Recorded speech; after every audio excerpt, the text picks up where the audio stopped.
Assalamualaikum, hai, ketemu lagi di Dian Novitasari Channel di Inspirasi Budi.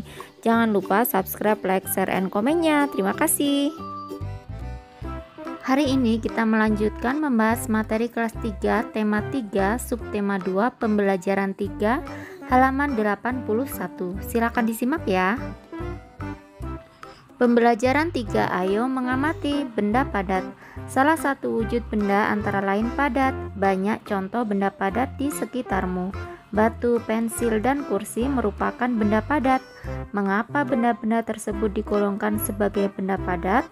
Yuk cari tahu sifat benda padat tersebut. Lakukan pengamatan sebagai berikut.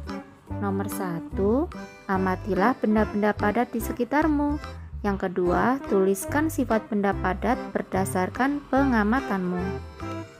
Alternatif jawabannya adalah bentuknya tetap walaupun tempatnya berubah, dapat digenggam, memiliki berat dan volume tetap. Bentuk benda padat dapat diubah setelah melalui sejumlah proses.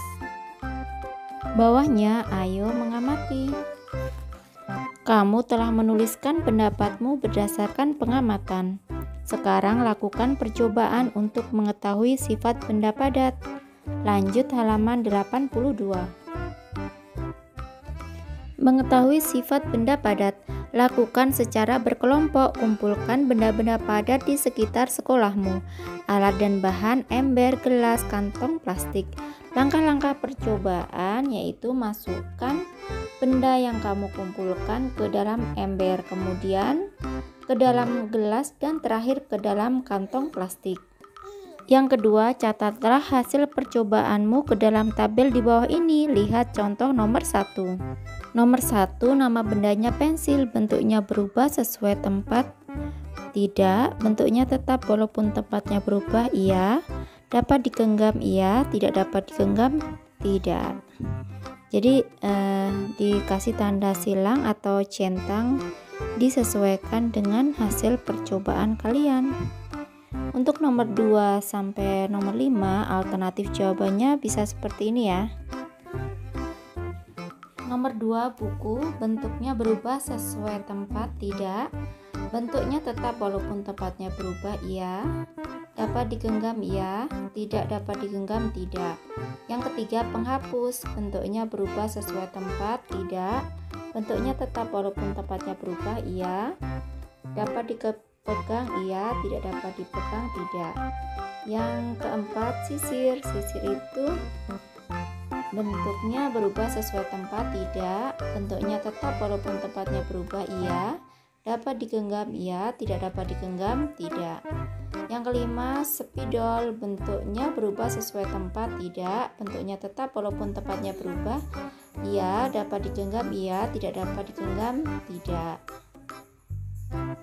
Lanjut halaman 83.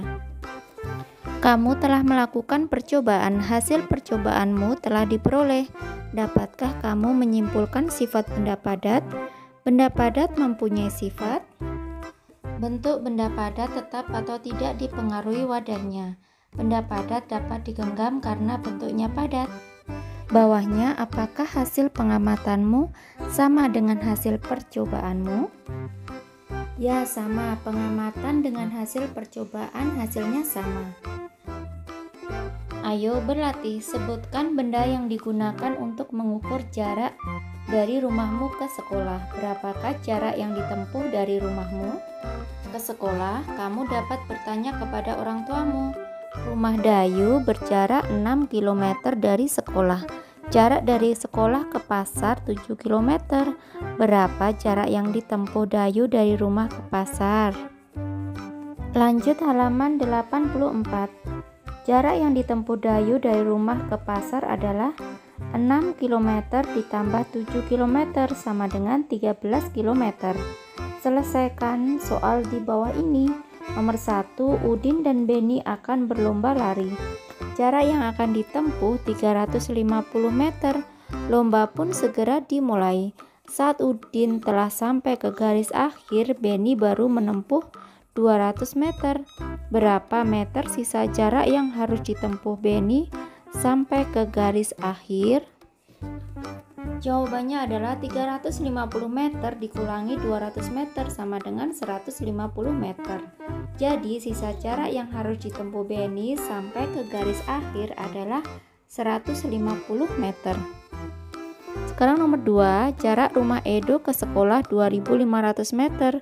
Jarak rumah Siti ke sekolah 4740 meter.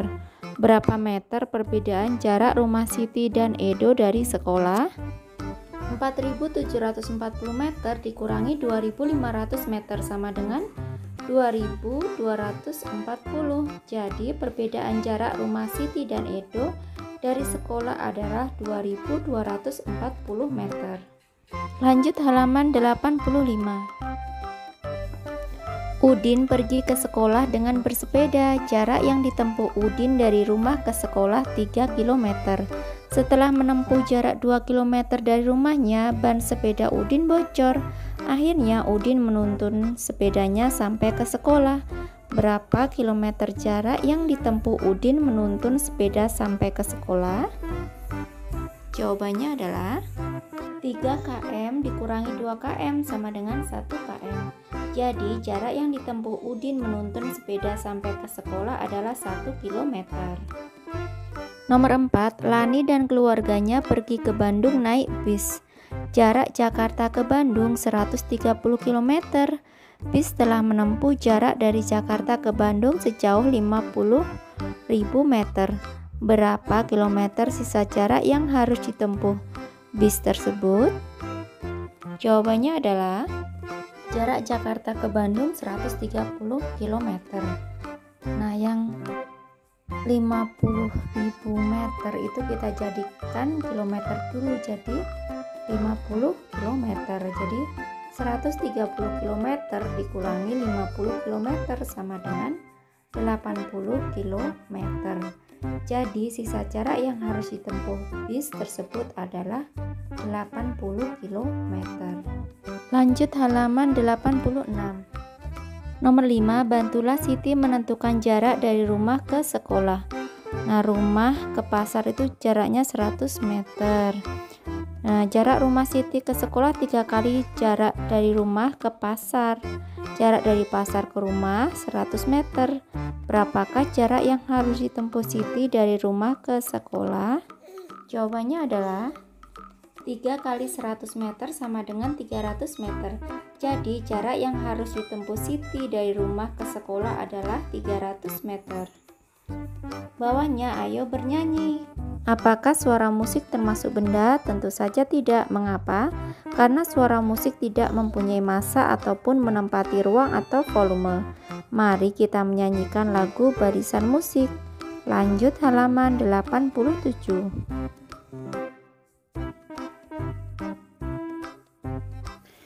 Gerakkanlah kakimu dengan 2 jenis gerakan yang lemah lembut dan gerakan yang kuat. Lakukan dengan iringan lagu di atas. Lakukan gerakan kaki yang telah diajarkan sebelumnya. Gerakannya seperti ini ya. Bawahnya kegiatan bersama orang tua. Orang tua bersama siswa mengamati gerakan tarian daerah setempat di televisi, seperti gerakan yang mempunyai gerakan lemah dan kuat. Nah, kiranya cukup sekian dulu video pembelajaran kali ini. Sampai ketemu di video pembelajaran berikutnya. Semoga bermanfaat. Wassalamualaikum warahmatullahi wabarakatuh.